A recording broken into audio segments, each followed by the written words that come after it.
ગંગાબોન ઓહો જય શ્રી કૃષ્ણ. જય શ્રી કૃષ્ણ. હા એટલે બોલાતી નહીં હોન તો અલી બૂન બહુ તાવ આવ્યો છે તો દવાખાના દવા બવા લ્યો. આવું ના ચાલે, ફરી રે તો વધારે થાય. દવા લેવી પડે. અને હું છે ઘેર બધો મજામાં? હા તો બોલ તું બે. આ તો જો આ અત્યારે ચિકનગુનિયાનો વાવડ છે ને તે કદાચ ચિકનગુનિયા થયો હોય તો આપણે કોક વ્યવસ્થા તો કરી આલી ની. અલી પણ ગંગા બોલ તારે પેલો ડોક્ટર જોજો. ડોક્ટર ને વકીલ ઓહો જેટલો ખર્ચો કરી તો ભણાયા છે મને. અને તું તારે એકે નહીં હાજર નહીં નથી. પણ મને નંબર તો હાલ હું ફોન કરું કરું છું ફોન કરું નંબર છું.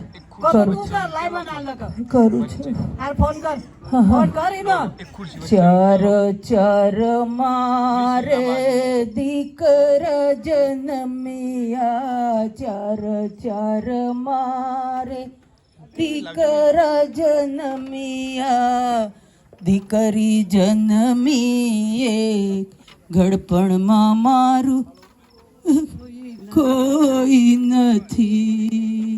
ડોક્ટર પેલો દીકરો ડોક્ટર બન્યો, બીજો બન્યો છે વકીલ, ઘડપણમાં મારું કોઈ નથી.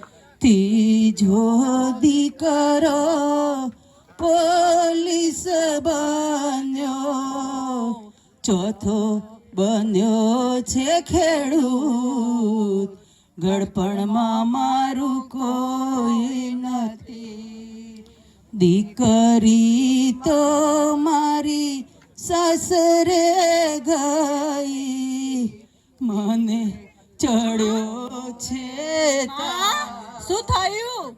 ઘડપણમાં મારું કોઈ નથી. તું ચિંતા ના કરીશ, હું આવી ગઈ છું.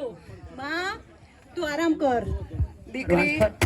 દીકરી વાલનો દરિયો એ આનું નામ. માની તકલીફ સાંભળી અને દીકરી દોડતી આવે છે. પેલો ફોન દીકરા ડોક્ટરને કર્યો, મને ચડ્યો છે તાવ. હેલો, પહેલા મને તો બહુ તાવ આવ્યો છે. તમે ચાર જણા શું કરો છો? હજુ સુધી એમના જોડે કોઈ આવ્યું નથી. તમને ખબર નથી પડતી? અત્યારે હાલ જ આવી જાઓ અને માની દવા કરો. તમને ડોક્ટર શું કરવા બનાવ્યા છે? બીજો ફોન દીકરા વકીલને કર્યો, મને ચડ્યો છે તાવ, ગડપણમાં મારું કોઈ નથી. હું કેમ આવું મારી માવલડી, ફાઈલની લાગી છે લાઈન, ગડપણમાં મારું કોઈ નથી. માં, હજુ સુધી કોઈ આવ્યું નથી. મેં કેટલા ફોન કર્યા બધાને, ખબર નથી પડતી એમને કે આટલા બધા ભરી ભણી તૈયાર કર્યા તો પણ હજુ કોઈ હાજર નથી થયું. તું ચિંતા ના કરીશ. હવે હું ફટાફટ આવું છું, મારા ઘરેથી નીકળું છું.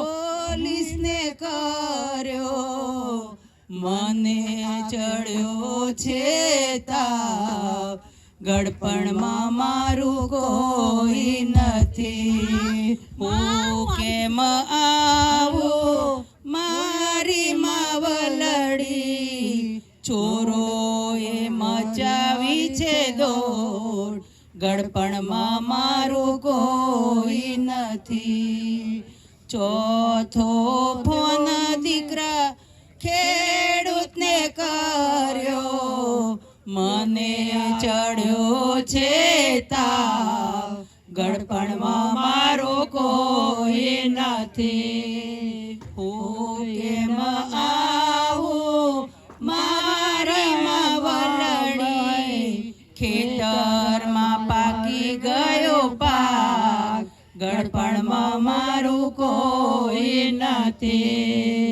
પંચમો ફોન મારા દીકરીને કર્યો, મને ચડ્યો છે તાવ, ગડપણમાં મારો કોઈ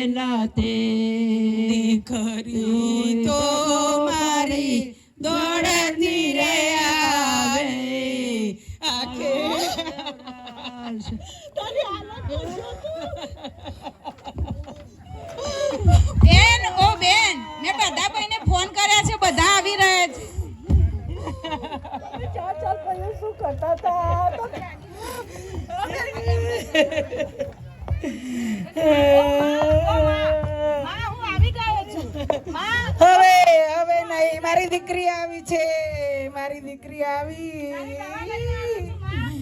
નહીં નહીં નહીં, મારી દીકરી આવી છે. હવે તો કોઈની જરૂર નથી મારે.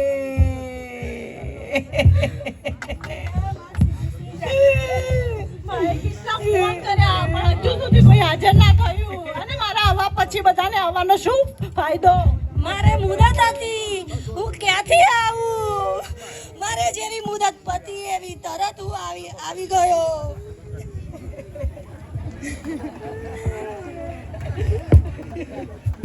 મારે પાક વાવવાનો હતો, હું ક્યાંથી આવું? આવી નહીં આવી. માં, તું ચિંતા ના કરીશ, હું બીજા ડોક્ટરને બોલાવું છું. તારો દીકરો ડોક્ટર છે પણ તારી સેવા કરવા માટે તૈયાર નથી.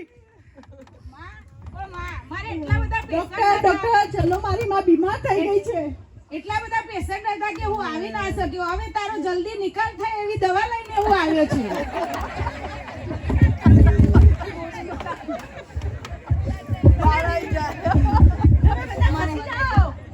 મને તાવ ઉતરી ગયો. મારી દીકરી આવી તો મને તાવ ઉતરી ગયો.